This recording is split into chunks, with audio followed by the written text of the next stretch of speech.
Every rocket you've ever watched lift off the launch pad is for about 8 minutes a controlled explosion pointed at the sky.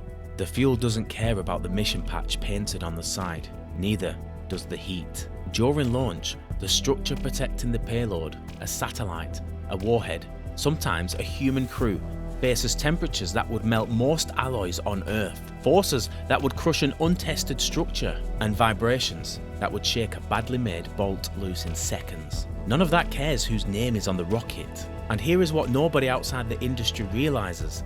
The company whose logo is painted on the side rarely builds the part actually keeping the payload alive through that violence. They might design the mission, somebody else builds that skin.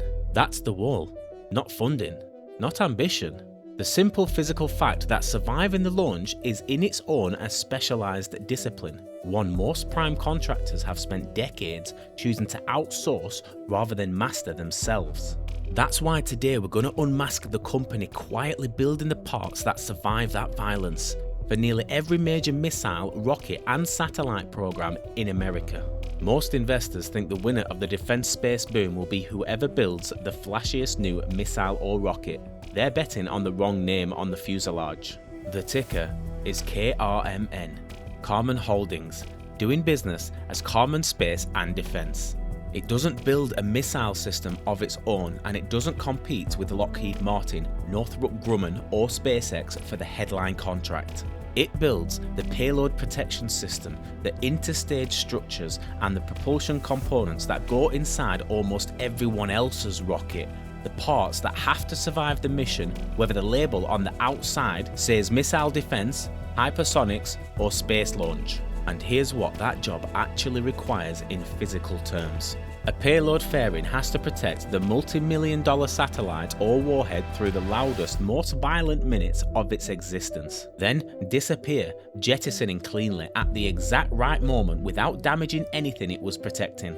An interstage has to hold two sections of a rocket tighter through the maximum aerodynamic stress and then separate on command every single time. Because a failure at that stage doesn't damage the mission, it ends it. And a solid rocket motor casing has to contain an engineered, controlled detonation for exactly as long as it was designed to burn, not a second more or less. Karman doesn't just design these parts on screen, it manufactures them in-house, forming exotic materials, winding and curing custom composite materials, synthesizing its own resin formulations for the ceramics that shield the payload from re-entry heat. This year, it even acquired the expertise behind out-of-autoclave composite curing for submarine domes. The same discipline that protects a payload in space is now protecting a hull thousands of feet underwater. And here is where it's fascinating.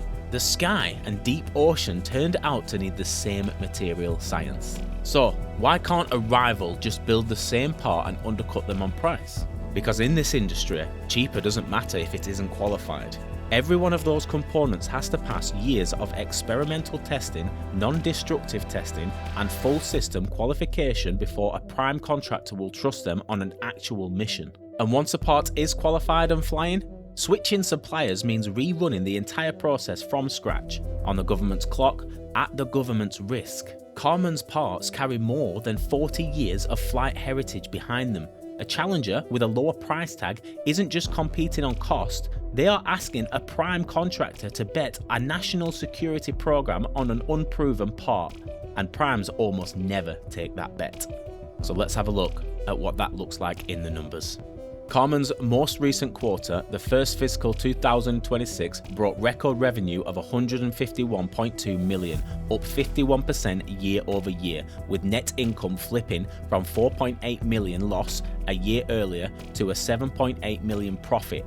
Backlog closed the quarter at just over $1 billion, up 61% in a single year. Margins backed that up too. Adjusted EBITDA margin came in near 30% and gross margin expanded to 42%, up sharply from the year before.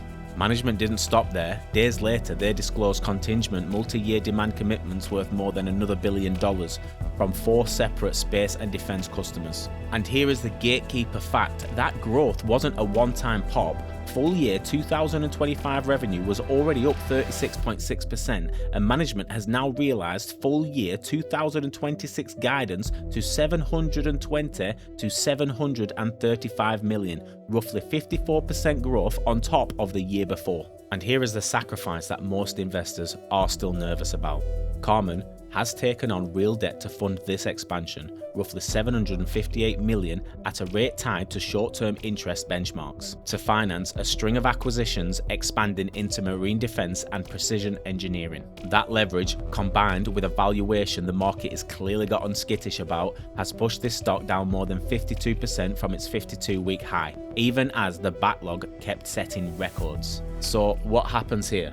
In July, Karman agreed to acquire Walker Precision Engineering, a Glasgow-based precision manufacturer, for roughly 94 million. Its first major move into international production and another piece of the vertically integrated platform. That same month, Northrop Grumman awarded Karman a contract for the US Navy Mk-54 torpedo program. Proof the marine expansion is already converting into real, named work, not just acquisition press releases. Karman also joined the S&P Small Cap 600 Index in July, a formal signal that mainstream index fund and institutional capital are now required to own a piece of this story, not just defense-focused specialists. And behind all of this sits a long-term tailwind. The US government's Golden Dome Missile Defense Initiative, a program expected to run for decades and cost north of $500 billion over its lifetime, squarely inside the hypersonics and missile defense markets Karman already supplies. Right now, this stock trades more than 50% below its 52-week high, even after a record quarter, a raised full-year guide, and more than $1 billion in new demand commitments disclosed in a single month. On paper, that combination looks like it shouldn't be possible, but look at what actually happened. Revenue grew, backlog grew. The company turned a loss into a profit. The only thing that fell was the price that the market was willing to pay for the growth. A real risk when stock carries real debt and rich valuation, but not the same thing as the underlying businesses slowing down. Retail sold the multiple. The primes kept signing the contracts. So when the backlog and the stock price are telling you two completely different stories, which one do you think catches up to the other? Let me know in the comments below. This is Sundance from MyStockHarbor. Keep your course steady, guys.